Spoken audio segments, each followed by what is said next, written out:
So ತಂದೆ ನಿಮ್ಮ ತಾಯಿ ಮದುವೆ ಆಗ್ಬಿಟ್ಟು ಮಗಳು ಚೆನ್ನಾಗಿದ್ರೆ ಸಾಕು, ಲಾಯರ್ ಆಗೋದು ಬೇಡ ಅಂತ ಹೇಳ್ತಿರ್ತಾರೆ. ಸೊ ಹೆಂಗ್ ನಿಭಾಯಿಸ್ತೀರ ಲಾಯರ್ ಪಾತ್ರವನ್ನ ಅಂತ? ಆಬ್ವಿಯಸ್ಲಿ ನಿಭಾಯಿಸಲೇಬೇಕು, ಬೇರೆ ಆಪ್ಷನ್ ಇಲ್ಲ. ಯಾಕೆಂದ್ರೆ ನನ್ನ ಕನಸು ಅದೇ, ನಾನೊಬ್ಬ ದೊಡ್ಡ ಲಾಯರ್ ಆಗಬೇಕು ಅನ್ನೋದು. ಬಟ್ ತಾಯಿಗೆ ಅದು ಇಷ್ಟ ಇಲ್ಲ.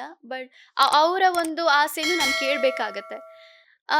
ಅವ್ರ ಆಸೆ ಏನು ಅಂದರೆ, ಎಲ್ಲೋ ಒಂದು ಕಡೆ ಒಳ್ಳೆ ಮನೆಗೆ ಒಂದು ಸೊಸೆ ಆಗ್ಬಿಟ್ಟು ಹೋಗಲಿ ಮಗಳು, ಅಲ್ಲಿ ಚೆನ್ನಾಗಿರಲಿ, ರಾಣಿ ಥರ ಇರಬೇಕು ನನ್ನ ಮಗಳು ಅಂತ ಎಲ್ಲ ತಂದೆ ತಾಯಿನೂ ಆಸೆ ಪಟ್ಟೆ ಪಡ್ತಾರೆ. ಬಟ್ ನನ್ನ ಗೋಲ್ ಇರೋದೇ ಬೇರೆ. ನನ್ನ ಗೋಲ್ ಬಂದು ನನ್ನ ತಂದೆ ಇನ್ಸ್ಪಿರೇಷನಿಂದ ಬಂದದ್ದು. ನನ್ನ ತಂದೆ, ಯಾಕೆಂದರೆ ನನ್ನ ತಂದೆ ಕೂಡ ಒಬ್ಬರು ಲಾಯರ್ ಆಗಿದ್ದಂಥವ್ರು.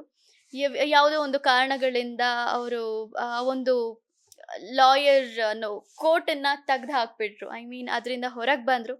ಮತ್ತೆ ಆ ಕೋಟನ್ನು ಹಾಕಿಸ್ಬೇಕು ಅನ್ನೋದು ನನ್ನ ಒಂದು ಗುರಿ ಆಗಿದೆ. ಆ್ಯಂಡ್ ಅದನ್ನು ಮಾಡ್ತೀನಿ ಅಂತ ನಾನು ಅಂದ್ಕೊಳ್ತೀನಿ. ಮನೆಯಲ್ಲಿ ನೀವು ಲಾಯರ್ ಪಾತ್ರವನ್ನ ಮಾಡ್ತಿದ್ದಾರೆ, ಈ ಅವಕಾಶ ಬಂದಾಗ ನಿಮ್ಮ ಅಪ್ಪ ಅಮ್ಮ, ಸ್ವಂತ ಅಪ್ಪ ಅಮ್ಮ ಹೆಂಗ್ ಫೀಲ್ ಆದ್ರು ಅಂತ? ನಾನು ಇಂಡಸ್ಟ್ರಿಗೆ ಬರಬೇಕಾದ್ರೆ ಯಾರು ಕೂಡ ಹೋಗಬೇಡ ಹೋಗಬೇಡ ಅಂತಲೇ ಹೇಳಿದ್ದು. ಎಲ್ಲರೂ ಕೂಡ ಹೋಗಬೇಡ ಅಂತಲೇ ಹೇಳಿದ್ದು. ಯಾರು ಹೋಗು ಅಂತ ಹೇಳಿಲ್ಲ. ನನ್ನ ತಾಯಿ ಒಬ್ಬರೇ ಹೋಗು ಮಾಡು ಅಂತ ಎಲ್ಲ ಹೇಳಿದ್ದು. ನಂದು ಆರ್ಥೋಡಾಕ್ಸ್ ಫ್ಯಾಮಿಲಿ. ಇಷ್ಟೇ ಸಾಕು, ಇಷ್ಟಕ್ಕೆ ಸಾಕು, ಮದುವೆ ಮಾಡಿ ಕಳಿಸ್ಬಿಡೋಣ ಅಂತ ಎಲ್ಲ. ನಂಗೆ 16 ಇಯರ್ಸಿಂದನೇ ಗಂಡು ಹುಡ್ಕೋದು ಅದೆಲ್ಲ ಮಾಡ್ತಾಯಿದ್ರು. ಸೊ ಆ ಥರ ಇದ್ದಾಗ ನಾನು ಹೇಗೆ ಮಾಡ್ತೀನಪ್ಪ, ಹೇಗಾಗುತ್ತೆ ನನ್ನ ಕೈಲಿ ಅಂತ ಕೂತಿದ್ದಾಗ ನಮ್ಮಮ್ಮ, ಆಯಿತು ನಾನು ಸಪೋರ್ಟಾಗಿ ನಿಲ್ತೀನಿ, ಏನು ಮಾಡ್ತೀಯೋ ಮಾಡು ಅಂತ ಹೇಳಿ ಅಮ್ಮ ನನ್ನದು ಬೆನ್ನಿಗೆ ನಿಂತಿದ್ದು.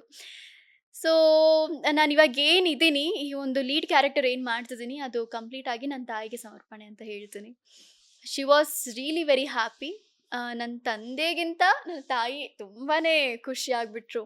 ಓಕೆ, ಲೀಡ್ ಕ್ಯಾರೆಕ್ಟರ್ ಸಿಕ್ಕಿದೆ, ಅದು ಕೂಡ ಅಂತಿಂಥ ಕ್ಯಾರೆಕ್ಟರ್ ಅಲ್ಲ, ಒಂದು ಲಾಯರ್ ಕ್ಯಾರೆಕ್ಟ್ರು, ಸ್ಟ್ರಾಂಗ್ ಆಗಿರುವಂಥ ಕ್ಯಾರೆಕ್ಟರು, ನನ್ನ ಮಗಳು ಮಾಡ್ತಾಳೆ ಚೆನ್ನಾಗಿ ಅಂತ ಹೇಳಿ ಅವರೇ ನನಗೆ ನೀನು ಮಾಡ್ತೀಯ ಹೋಗು ಅಂತ ಹೇಳಿ ಕಳಿಸಿದ್ದಂಥದ್ದು. ನನಗೆ ಅವ್ರ ಖುಷಿ ನೋಡೋದ್ರಲ್ಲೇ ನನಗೇನೋ ಒಂಥರ ಸಮಾಧಾನ. ಓಕೆ, ನನ್ನ ತಾಯಿ ಅಂದ್ಕೊಂಡಿದ್ದು ನಾನು ಮಾಡಿದ್ನೇನೋ. ನಮ್ಮಮ್ಮ ಯಾವಾಗಲೂ ಹೇಳ್ತಿದ್ರು, ನನ್ನ ಮಗಳು ಹೀರೋಯಿನ್ ಅಂತ ಹೇಳ್ತಿದ್ರು. ಅವ್ರು ಸುಮ್ಮನೆ ಹೇಳಿದ್ದು ಅದು ನಿಜಾನೇ ಆಗೋಯ್ತು. ಸೊ ಅದೇ, ತಾಯಿಂದ್ರ ಬಾಯಲ್ಲಿ ಏನು ಒಳ್ಳೇದು ಬರುತ್ತೋ ಅದು ಸತ್ಯ ಆಗುತ್ತೆ ಅನ್ನೋದು ಇಲ್ಲಿ ಪ್ರೂವ್ ಆಗುತ್ತೆ ಅನಿಸುತ್ತೆ. ನನ್ನ ರಿಲೇಟಿವ್ಸ್ ಎಲ್ಲ ಆಮೇಲೆ ನನಗೆ ಕಾಲ್ ಮಾಡಿ, ನಾನು ಅಂದ್ಕೊಂಡಿದ್ದೆ ನೀನು ಮಾಡ್ತೀಯ ಅಂತ ಹೇಳಿ ಅಂತ. ಅದು ಆಬ್ವಿಯಸ್ಲಿ ಎಲ್ಲರಿಗೂ ಹಾಗೆ ಆಗುತ್ತೆ, ನನಗೂ ಅದೇ ಆಗಿದ್ದು.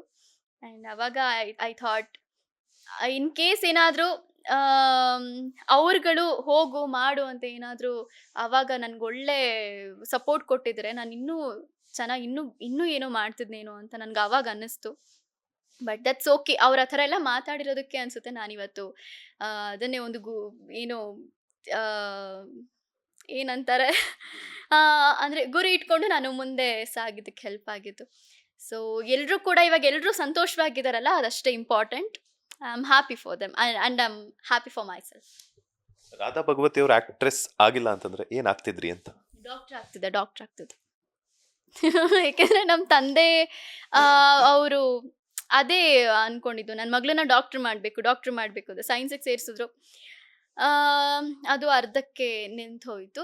ದೆನ್ ನನಗೆ ಜಾಸ್ತಿ ಈ ಕಡೆನೇ ಒಲವಿದ್ದಿದ್ದರಿಂದ ನಾನು ಆ್ಯಕ್ಚುಲಿ ಸಿಂಗರ್ ಆಗಬೇಕಂತ ಬಂದಿದ್ದು ಇಂಡಸ್ಟ್ರಿಗೆ. ನಾನು ಆ್ಯಕ್ಟಿಂಗ್ ಮಾಡ್ತೀನಿ ಅಂತ ನಾನು ಅಂದ್ಕೊಂಡೇ ಇರಲಿಲ್ಲ. ನಾನು ಯಾವತ್ತೂ ಆ್ಯಕ್ಟಿಂಗ್ ಕ್ಲಾಸಸ್ಗಾಗಲಿ ನಾನು ಯಾವುದಕ್ಕೂ ಕ್ಲಾಸಸ್ಗೆ ಹೋಗೇ ಇಲ್ಲ. ಲಿಟ್ರಲಿ ಸಿಂಗಿಂಗೂ ಹೋಗಿಲ್ಲ, ಡ್ಯಾನ್ಸ್ಗೂ ಹೋಗಿಲ್ಲ. ಬಟ್ ಐ ವಿಲ್ ಡೂ, ಅದು ಹೇಗೆ ಅಂತ ಗೊತ್ತಿಲ್ಲ, ಬಟ್ ಮಾಡ್ತೀನಿ. ಅಂದರೆ ಟಿ ವಿಯಲ್ಲಿ ನೋಡಿಕೊಂಡು, ಯೂಟ್ಯೂಬ್ಸು ಅಲ್ಲಿ ಇಲ್ಲಿ ನೋಡಿಕೊಂಡು I use to practise by myself. So ಅದರಿಂದ ನನಗೆ ಅಂದರೆ ಇಂಟ್ರೆಸ್ಟ್ ಅಂತ ಅಂತಾರೆ, ಇಂಟ್ರೆಸ್ಟ್ ಇದ್ದರೆ ಯಾರು ಏನು ಬೇಕಾದರೂ ಮಾಡ್ಬೋದು. ಸೊ ನನ್ನ ವಿಚಾರದಲ್ಲಿ ಅದೇ ಆಗಿದ್ದು. ಸೊ ಹೀಗೆ. Thank you so much. ಇಷ್ಟೊತ್ತು ನಮ್ಮ ಬಾಸ್ ಟಿವಿ ಜೊತೆ ಒಂದಷ್ಟು ಮಾಹಿತಿನ ಶೇರ್ ಮಾಡೋದಕ್ಕೆ. ಒಳ್ಳೆದಾಗಲಿ. ಆಲ್ ದ ಬೆಸ್ಟ್ ನಿಮ್ಮ ಭಾರ್ಗವಿ LLB ತಂಡಕ್ಕೆ, ಹಾಗೆ ನಿಮ್ಮ ಸಿನಿಮಾಗಳಿಗೂ ಸಹ ಒಳ್ಳೆದಾಗಲಿ. Thank you so much. Latest ಹಾಗೂ ಇಂಟ್ರೆಸ್ಟಿಂಗ್ ಸುದ್ದಿಗಳಿಗಾಗಿ ಬಾಸ್ ಟಿವಿ ಕನ್ನಡ ಚಾನೆಲ್ನ ಸಬ್ಸ್ಕ್ರೈಬ್ ಮಾಡಿ, ಹಾಗೆಯೇ ಬೆಲ್ ಐಕಾನ್ ಪ್ರೆಸ್ ಮಾಡಿ. ಇದರ ಜೊತೆಗೆ ಫೇಸ್ಬುಕ್, ಇನ್ಸ್ಟಾಗ್ರಾಮ್, ಎಕ್ಸ್ನಲ್ಲೂ ಮಿಸ್ ಮಾಡದೆ ಫಾಲೋ ಮಾಡಿ.